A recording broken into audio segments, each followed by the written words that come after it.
In plain sight. In Kozol's Amazing Grace, the incorporation of authentic people and their life stories combats the faceless label given to poor people by the media. After Cliffy's vibrant tour of Mott Haven, his mother tells Kozol, "The truth is, you get used to the offense." Cliffy's mother is not just talking about the medical incinerator placed in the middle of their neighborhood, but she is responding to the fact that her neighborhood and her people are deliberately not receiving the aid that they should be. That by placing the incinerator and because of the neighborhood's lack of resources, they are offended by their assigned title as the second-class citizens of the greater New York metropolitan area.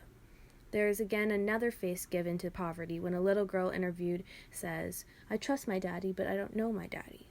What a provoking yet infuriating proclamation. Although her statement does not necessarily reveal anything about her socioeconomic class, it does invoke empathy and compassion from the reader, as most people believe that children should know their parents.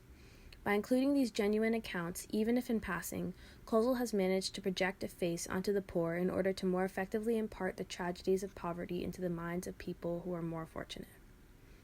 According to George Mancios' article, Media Magic, Making Class Invisible, Mass Media Coverage Ignores the Human Tragedy of Poverty. Poor people can yell and shout as loud as they want, and no one will come to their rescue.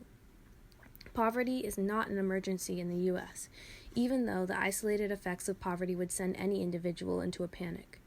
The impoverished are not desensitized to their poverty, rather the people looking on are. The poor are moving through and surviving a lived experience. They experience the hard facts of life just as anyone else does. The difference? The extent to which the poor must suffer.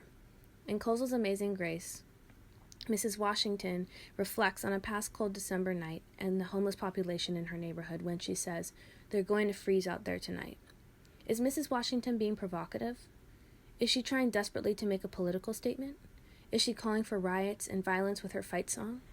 No.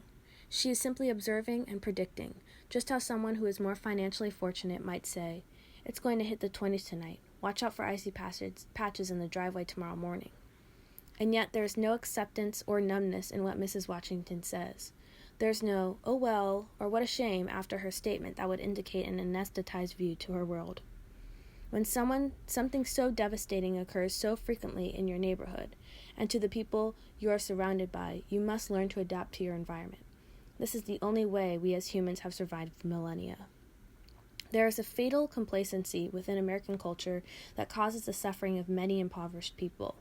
Much like Susan Greenbaum's article debunking the pathology of poverty, Kozol impedes the idea that poor people cause their own problems. This is not just a socioeconomic crisis, but a racial crisis as well. Many racial and ethnic minorities are disproportionately affected by poverty, and it is not their fault. This is systematic. Kozol brilliantly sums up this frustration when he says, "A lot of black people want America to name its crime and not keep squirming to avoid the risky words." In short, wealthy Americans are uncomfortable with the idea of helping the less fortunate, who just might be their neighbors, because they are fed lies about the poor through the media. If the more financially fortunate jumped this invisible obstacle, they just might see who has been hidden in plain sight.